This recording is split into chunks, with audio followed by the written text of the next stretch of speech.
we bring to you the new episode. We know you have been waiting for this episode. Thank you for staying with us and you watching our stories always.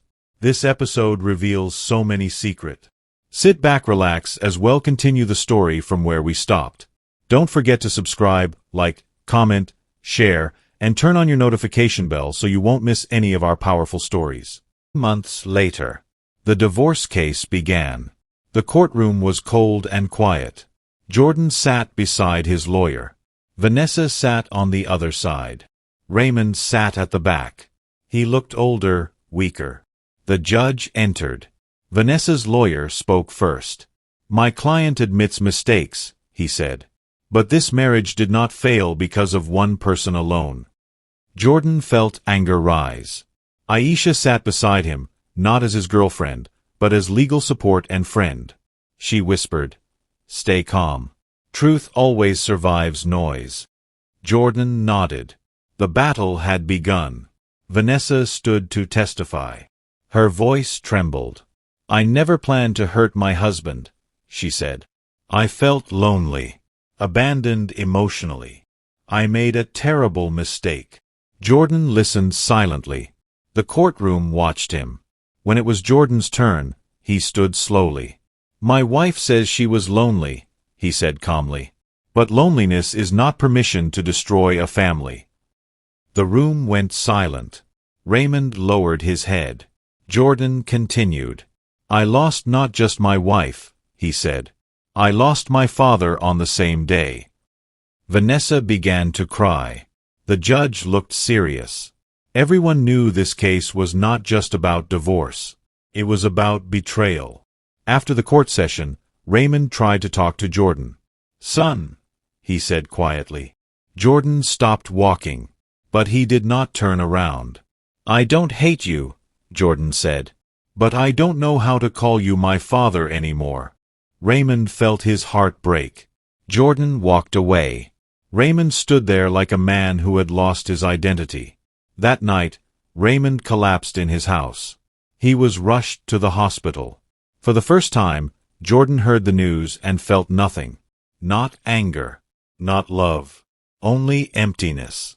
Aisha visited Jordan at his apartment. "You heard about your father?" she asked gently. Jordan nodded. "Are you going to see him?" she asked. Jordan looked out the window. "I don't know," he said quietly. Aisha sat beside him. "Sometimes," she said softly, "forgiving someone is not about them. It's about freeing yourself." Jordan remained silent. But deep inside, something was changing. The story was far from over. Jordan Carter's name began to appear everywhere. Blogs, podcasts, business magazines. "From betrayal to billion-dollar vision," one headline read. People admired his strength, but few knew the pain behind his success. One evening, Jordan stood on the balcony of his new apartment, overlooking the city. Aisha stood beside him. "Do you ever miss your old life?" she asked. Jordan thought for a moment. "I miss the man I used to be," he said quietly. "But I don't miss the lies." Aisha nodded. Sometimes growth requires destruction. Vanessa watched Jordan's interviews on TV. She saw him smiling, confident, successful, the man she once had. Her hands trembled as she switched off the television. Her friends had stopped calling. Her family avoided her. People whispered whenever she walked into a room. One afternoon, she overheard two women talking in a salon. "That's her," one whispered. "The woman who betrayed her husband with his father." Vanessa walked out of the salon with tears in her eyes. That night, she sat alone in her apartment. The silence felt unbearable. For the first time, she understood what she had done. But regret arrived too late. One evening, Aisha invited Jordan to dinner. The restaurant was quiet and elegant. There was tension in the air. "Jordan," Aisha said softly, "I've been meaning to tell you something." Jordan looked at her. "What is it?" he asked. Aisha hesitated. "I didn't meet you by accident," she said. Jordan frowned slightly. "What do you mean?" Aisha took a deep breath. I was part of your legal team during the divorce case, she said. I saw your file long before we met at the cafe. Jordan felt surprised. So you approached me intentionally? He asked. Yes, Aisha admitted. Not to manipulate you, but because I felt connected to your story. Jordan stayed silent. Aisha looked nervous. If you feel betrayed again, I understand, she said. Jordan looked at her for a long moment. Then he smiled faintly. At least you told the truth, he said. For Jordan, honesty had become priceless. Raymond slowly recovered from his illness. He began attending therapy. He returned to church quietly. He volunteered at a community center.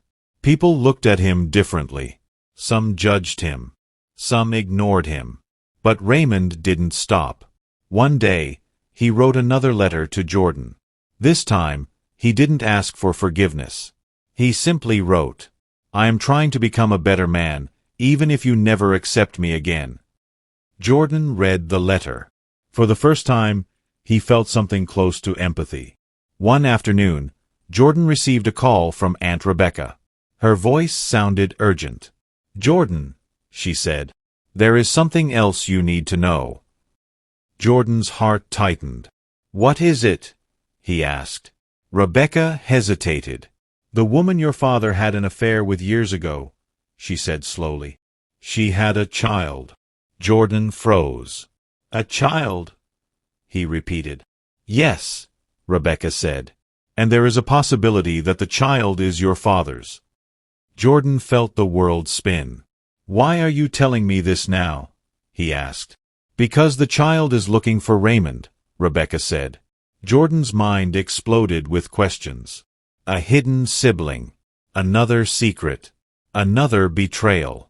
The past was not finished with him. That evening, Jordan heard a knock on his apartment door. He opened it slowly. A young man stood there. He looked about 22. Tall. Nervous. His eyes looked familiar. Are you Jordan Carter? The young man asked. Jordan nodded slowly. Yes. Who are you? The young man swallowed hard. My name is Ethan, he said. And I think we might be brothers. The room fell silent. Jordan stared at him. The story had reached a new turning point. Jordan stared at the young man standing at his door. For a moment, time stopped. You said your name is Ethan? Jordan asked slowly. Yes, the young man replied, his voice shaking. I didn't want to come like this. But I didn't know who else to meet first.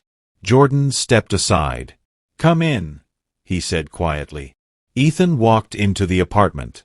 He looked around nervously, like someone entering a place that didn't belong to him. Jordan sat on the couch.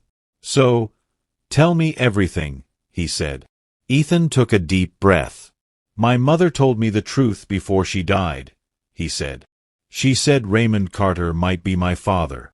Jordan felt his chest tighten. And why did you come to me? Jordan asked. Ethan hesitated. Because I searched for Raymond, he said. But when I saw your story online, I felt you were the only person who would understand. Jordan looked at him carefully. Ethan's eyes, his posture, his voice, they felt strangely familiar. Jordan realized something terrifying. This might not be a lie. 2 weeks later, Jordan and Ethan sat in a medical laboratory. Neither of them spoke. The nurse handed them forms. If you want certainty, she said, a DNA test will give you the truth. Jordan looked at Ethan. Are you ready? He asked. Ethan nodded. Yes, he said softly. I've lived my whole life without knowing who I am. I need the truth. Jordan signed the papers. When the blood samples were taken, Jordan felt something strange. He was afraid. Not of the result, but of what the result would change forever. Before the DNA results came out, Ethan insisted on meeting Raymond. Jordan hesitated. He's not ready, Jordan said. But I am, Ethan replied. They drove to Raymond's house. Raymond opened the door. When he saw Ethan, he froze. "Who is he?" Raymond asked. Jordan looked at his father. "Someone you should have known," he said. Ethan stepped forward. "My name is Ethan," he said. "My mother told me you might be my father." Raymond felt his legs weaken. He held the doorframe to support himself. I didn't know," he whispered. For the first time, Raymond realized the true weight of his past mistakes. 3 days later, the results arrived. Jordan sat in his apartment, holding the envelope. Ethan sat opposite him. Neither of them spoke. Jordan opened the envelope slowly. He read the words silently. Then he looked up. His voice was calm but heavy. "The test confirms it," he said. Ethan held his breath. "You are Raymond Carter's son." Ethan closed his eyes. Tears rolled down his face. Jordan felt a strange mix of emotions. Anger, pity, and something unexpected. Connection. For the first time in his life, Jordan realized he was not alone in his pain. When Raymond heard the result, he collapsed into a chair. "I ruined 2 lives," he whispered. Jordan stood in front of him. "You didn't just ruin lives," Jordan said. "You created wounds that may never heal." Ethan stood quietly beside Jordan. "I'm not here to fight," Ethan said softly. "I'm here because I want to know where I come from." Raymond looked at him with trembling eyes. "I don't deserve to be your father," he said. Ethan shook his head. "Maybe," he said, "but I deserve the truth." The room was filled with silence. A new family had been born from betrayal. One afternoon, Vanessa saw Ethan with Jordan in public. She felt confused. "Who is that young man?" she asked Daniel later. Daniel hesitated, then told her the truth. Vanessa froze. "So Raymond has another son," she whispered. She felt fear. Because she realized something. Jordan's life was moving forward, and she was no longer part of it. Jordan and Ethan began meeting regularly. They talked about childhood, pain, dreams, differences. "You had a father," Ethan said one day. "I didn't." Jordan looked at him. "But the father I had betrayed me," he said. Ethan nodded slowly. "So we both lost something," he said. For the first time, Jordan felt that pain could also create bonds, not just scars. One evening, Jordan stood alone on his balcony. The city lights shone brightly. Aisha joined him. "You look troubled," she said. Jordan sighed. "My family is expanding in ways I never expected," he said. Aisha smiled gently. "Sometimes," she said, "the family we choose becomes stronger than the family we inherit." Jordan looked at her. For the first time, he felt something close to peace. But deep inside, he sensed something. The story was not over. Another storm was coming. Ethan stood quietly in Jordan's office, staring at the glass walls and city skyline. "This place is amazing," he said softly. Jordan looked at him. "It wasn't built by magic," Jordan replied. "It was built from pain." Ethan nodded slowly. "I don't want to replace you in your father's life," he said suddenly. Jordan paused. "I know," he said. But deep inside, Jordan felt something he didn't want to admit. Fear. What if Raymond loved Ethan more? What if history repeated itself? Raymond invited Jordan and Ethan to dinner. The table was set neatly. The house felt unfamiliar. Raymond smiled nervously. "I know this is strange," he said, "but I want us to try to be a family."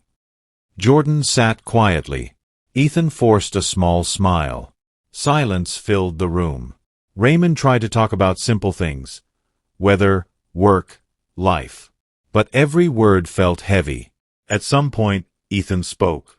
"I don't want to fight for your love," he said to Raymond. "I just want honesty." Raymond nodded, tears in his eyes. Jordan watched them. For the first time, he realized something painful. His father was trying. But trying does not erase the past. Vanessa stood outside Raymond's house one evening. She had followed Jordan's car. When she saw Ethan entering the house with Jordan, her heart tightened. "So this is his new family," she whispered. Jealousy burned inside her. She felt forgotten, erased. "I was once his wife," she murmured. "I was once his world." But the world had moved on without her. And she couldn't accept it.